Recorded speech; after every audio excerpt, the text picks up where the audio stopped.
Listen, legacy is not leaving something for people. It's leaving something in people.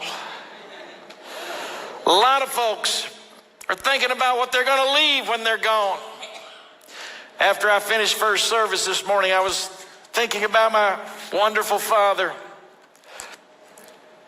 and my mother. They're not going to leave much in the way of material goods when Mom finally passes. But it's really not important, because what they have passed on is so much more valuable.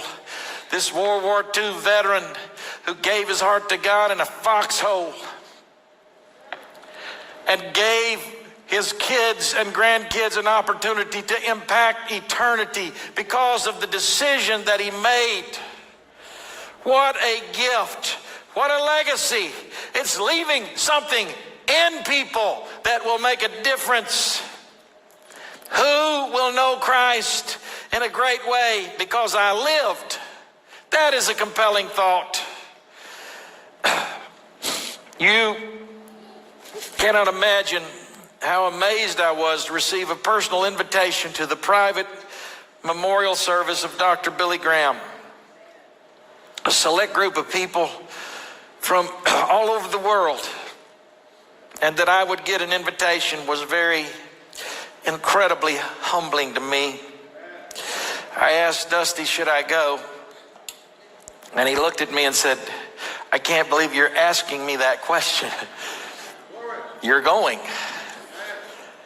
And so my wife and I flew into Charlotte, North Carolina on a crisp, cold day.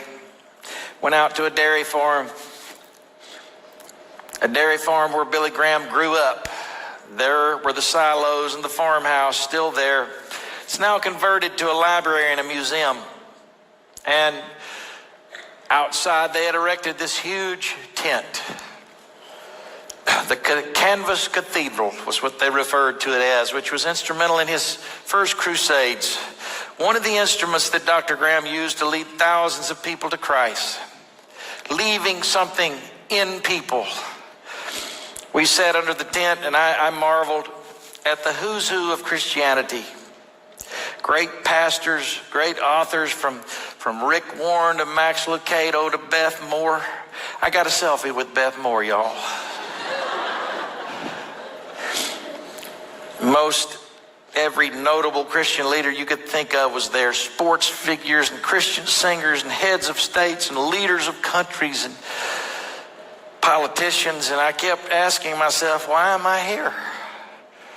I feel so honored. And then there was that moment when you heard the helicopter and you saw the scurrying and men with dogs and M16s getting into place with camo dress, and you knew something was up. And an armada of vehicles come flying by. And here they come, the president, the first lady, Vice President Prince and his wife. And I put my hand in my pocket to get my phone out to take a picture, and I saw one of the Secret Service guys looking at me, and I quickly decided that was probably not a good idea to put my hand in my pocket.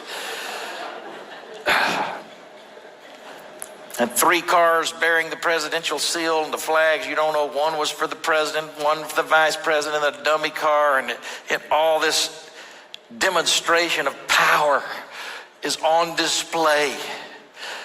And when everybody's in place, here comes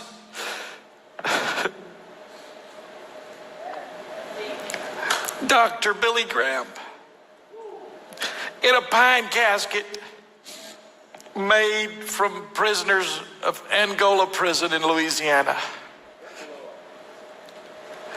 built by those inmates. And I couldn't help but be overcome by the stark contrast of this fortified fleet of people who are hungry for power, and a simple, humble man in a handmade pine box who's probably responsible for leading more people to Christ than anyone in the history of the world. Listen, it's more important what you leave in people.